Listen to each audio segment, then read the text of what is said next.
Ceságio, trabalhando com a obra Ensaios de Antropologia e Direito. Os coordenadores são o professor Roberto Cante de Lima e o professor Michel Missi. Nós estamos lendo o capítulo 2, Culturas Jurídicas e Práticas Policiais e a Tradição Inquisitorial. Por questões de economia processual, nós decidimos diminuir a parte anterior em 2 trechos. E agora nós vamos então para a conclusão da obra, que aqui nessa edição, a nossa edição é página 77, conclusão da obra.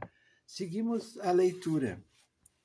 A polícia justifica a aplicação de sua ética em substituição à lei quando considera que a aplicação da lei em si é ineficaz para fazer justiça. Então, para fazer justiça, desobedece à lei. Essa atitude é obviamente relacionada ao papel não oficial que a instituição desempenha no sistema judicial. O sistema judicial no Brasil, formalmente acusatório e repressivo, observa estrita obediência à lei.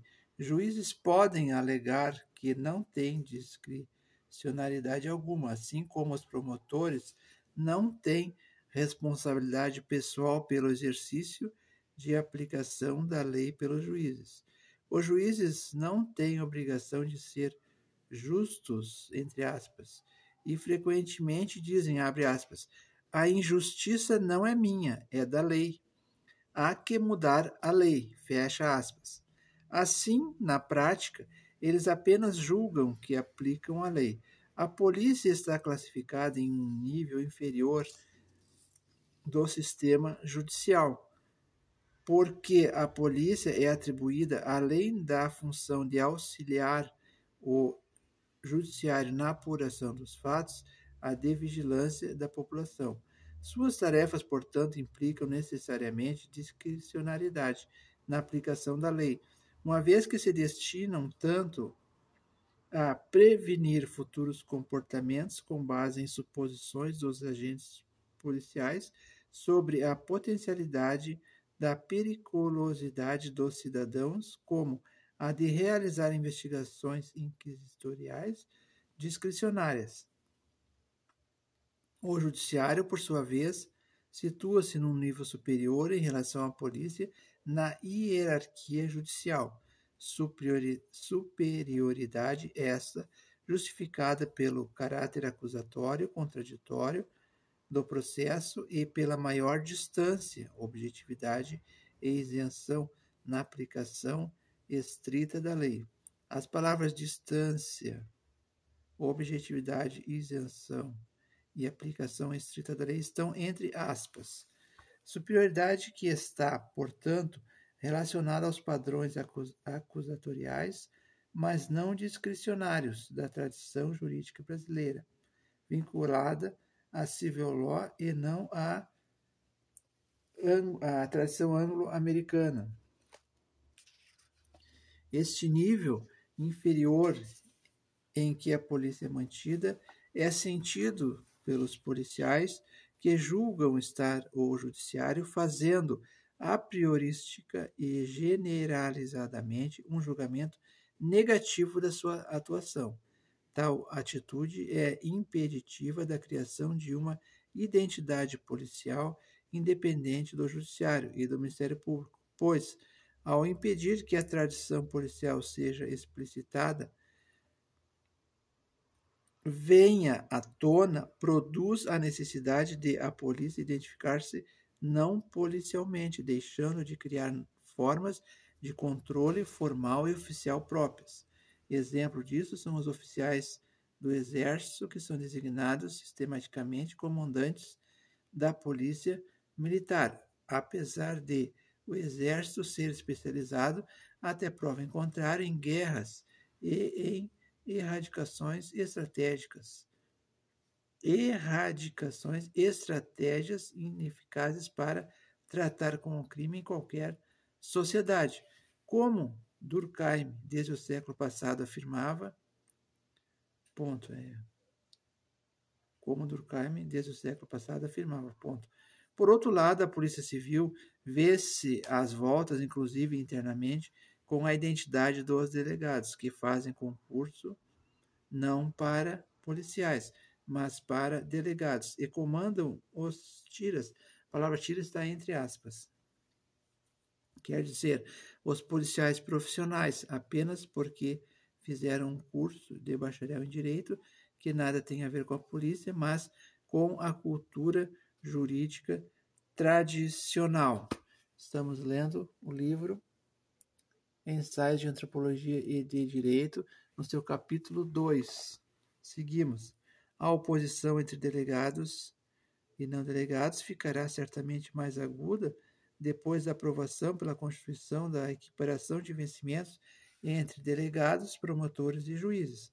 Tal equiparação foi conseguida através de um lobby dos delegados que pretendiam criar a carreira de delegado, a exemplo das carreiras da magistratura e do Ministério Público. Por outro lado, internamente, a categoria profissional dos delegados no Rio de Janeiro também apresenta tensões e compartimentações. Lembrando aqui, quando falou da Constituição, lembrando que o ensaio, esse texto foi escrito pelo professor, parte dele, né, foi escrito pelo professor Cândido de Lima antes da promulgação da Constituição de 88. Seguimos. A polícia, enquanto tal, continua negando identidade própria e, consequentemente, controle autônomo de seus membros. Tal procedimento está de acordo com a filosofia hierárquica embutida na cultura jurídica brasileira. A polícia, porque não tem maioridade, não tem oficialmente a responsabilidade. Na verdade, continua desempenhando o papel inquisitorial que lhe foi oficialmente atribuído pelo sistema judicial, mesmo quando age fora ou contra a lei.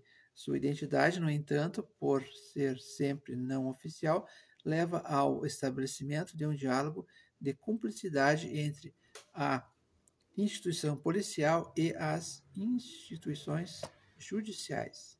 As práticas policiais brasileiras são, portanto, um reflexo da nossa cultura jurídica, que concebe a estrutura social brasileira como sendo hierárquica, atribuindo diferentes graus de cidadania e civilização a diferentes segmentos da população, embora a Constituição brasileira atribua direitos igualitários a todos os cidadãos.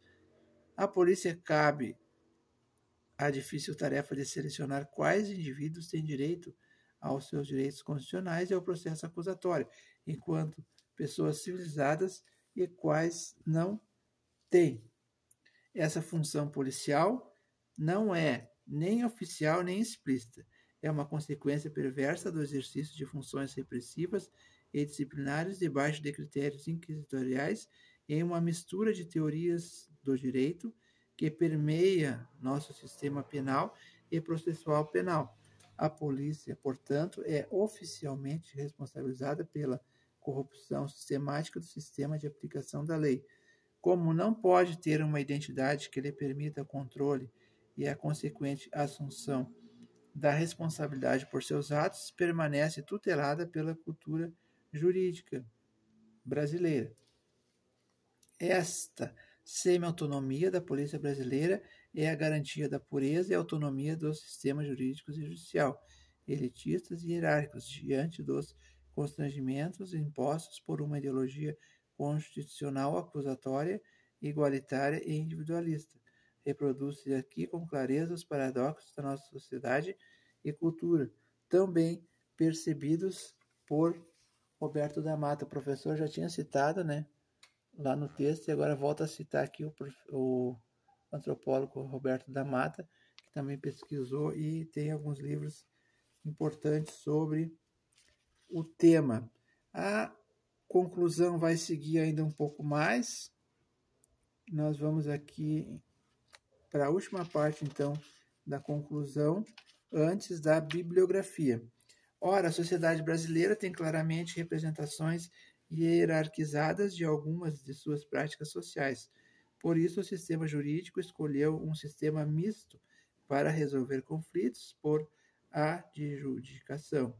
A polícia, o processo preliminar, é o inquisitorial, que apura a veracidade das acusações e a situação social daquele de quem se suspeita.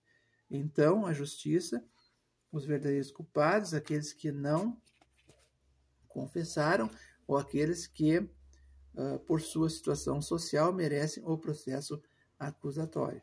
A consequência desses procedimentos é a impossibilidade, na prática, de elaborar critérios universais e mecanismos públicos de controle, pois as práticas de administração de controle estatal realizam-se sob 2 pesos e 2 medidas. Gente, lembrando aqui, ó, que temos notas de pé de página que nós não podemos colocar no áudio, tá? Nós lembramos ainda que a bibliografia que está aqui, ó, Bourdieu, diversos, como eu citei, outros, ó, como o da Mata, ó, Roberto da Mata, você sabe com quem está falando, que é um dos textos, né, importantes desse professor, A Casa e a Rua, também do mesmo professor, o antropólogo Roberto da Mata. Então, como é muito dado aqui, ó, nós vamos pulando essa parte. Durkheim, ó, foi citado também lá dentro do texto, aqui, ó, Durkheim, a divisão social do trabalho, e diversos outros autores que estão na bibliografia. Foucault, vejam aqui, ó, Foucault, são citados as obras A Verdade e as Formas Judiciárias.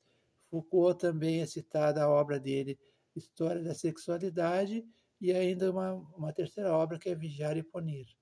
Então, o nosso objetivo foi alcançado. Nós, Nina Rodrigues, aqui também está lá, nós lemos, né, Nina Rodrigues e tantos outros. Então, nosso objetivo foi alcançado no sentido de publicizar, de oferecer para vocês essa oportunidade de ter o áudio, né, um audiobook, então, com base nessa obra do professor Cândido Lima. Comentários, notas de pé de página, mais detalhes sobre a bibliografia e alguma outra informação que julgarmos necessário, nós vamos gravar um outro vídeo para membros do canal e os que contribuem, né, conosco nesse trabalho e estão no grupo para discussão. Lembrando então que a gente fez isso em partes, ó, um roteiro dividido em 8 partes, 8 segmentos, onde nós tentamos então fazer o melhor, gente. Ó, vocês nos perdoem alguma deficiência, mas ficamos abertos aqui, ó, todo o roteiro.